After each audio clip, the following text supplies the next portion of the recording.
Hi, I'm Amy Kosh, and thank you for joining me tonight for your coaching tip of the day. And you're all going to have to put up with the fact that I broke my good glasses, so there's going to be a little glare, but hey, life goes on.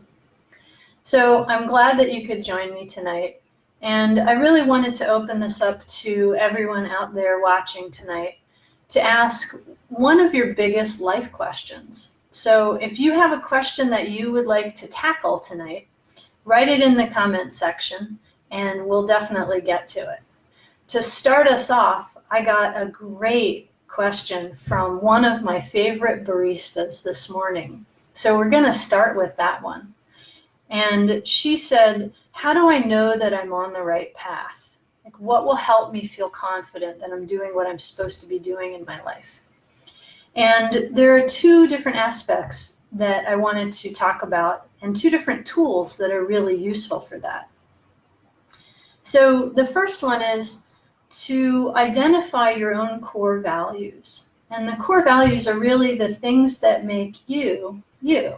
They're the indescribable pieces, but you see them in every possible aspect of your life. So for instance, it might be that you are really honest, and you're honest across the board, whether it's in personal or business or any kind of relationship you've got, you're super honest.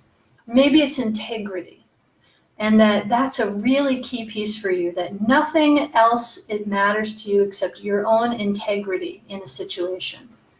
Maybe it's adventurousness. So another core value could be that you're adventurous or you're really brave and you step up to a challenge. And you see that when you look at your personal life, your home life, your work life, you see that there are aspects where you keep stepping up to a challenge or you keep stepping up into being brave. So grab a pen and paper and take a moment or two while we're sitting here and think about some of your own core values. You can just jot them down. They're not carved in stone. And if you come up with a list of about 10, that might take you a week to do, but it's a really great practice. And then once you've got that list of core values, start to think about, okay, what are the top 3 that I am completely unwilling to let go of? Like, out of everything else that happens in my life, I'm going to stick to these 3 core values. In some ways, you can think of your own personal core values as your personal mission statement. So for instance, one of mine is adventurousness. And no matter how hard I try, I can't not be adventurous. Sometimes it gets me in a little bit of hot water, but it's always served me really well in the end.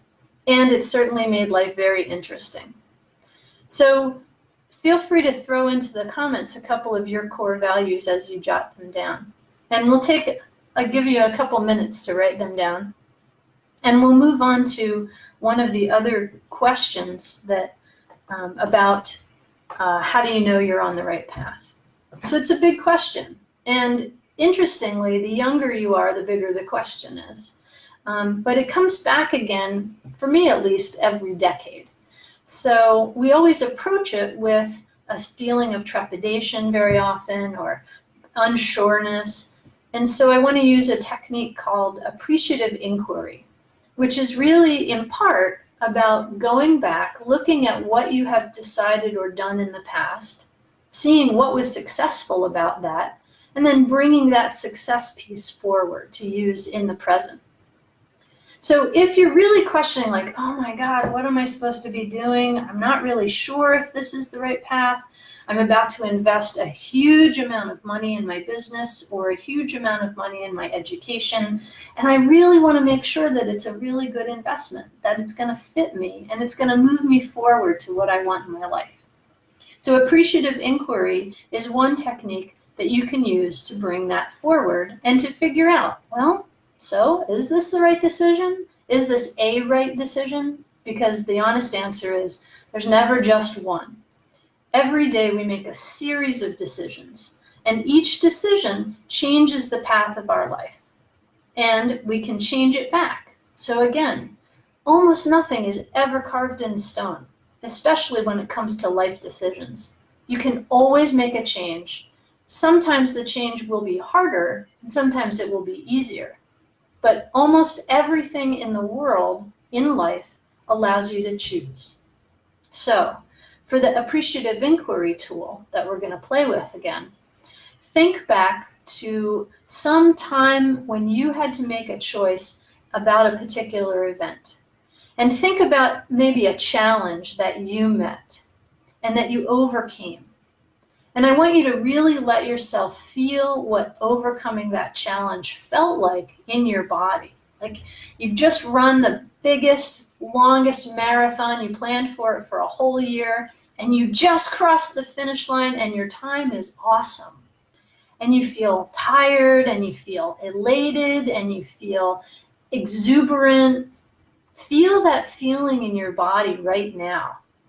Allow your body to remember that. You might even find yourself smiling. And as you allow your body to remember that feeling, you're also retraining the body about what it feels like to succeed. So think about that moment when you met that challenge and you overcame it, whatever it was. How did your body feel? What do you notice about your emotions in that moment? So let yourself feel those emotions of elation and joy. Let yourself feel like, I just won this marathon. I can't fucking believe it. And by the way, I do curse a bit. So as you're feeling this feeling of joy and emotion, and you're rising up through it, you're noticing what your body is feeling like, let yourself feel that again, now, in this very moment. What we're doing is we're reminding ourselves of the somatic or body awareness of what that feels like, what accomplishment feels like, what meeting and overcoming a challenge feels like. Often we forget what that feels like. And the more we remind our body of it, the more we actually produce the chemicals in our brains and in our bodies that reproduce that feeling of success and overcoming a challenge. It's a really cool mechanism that works physiologically, and I love the science piece of that.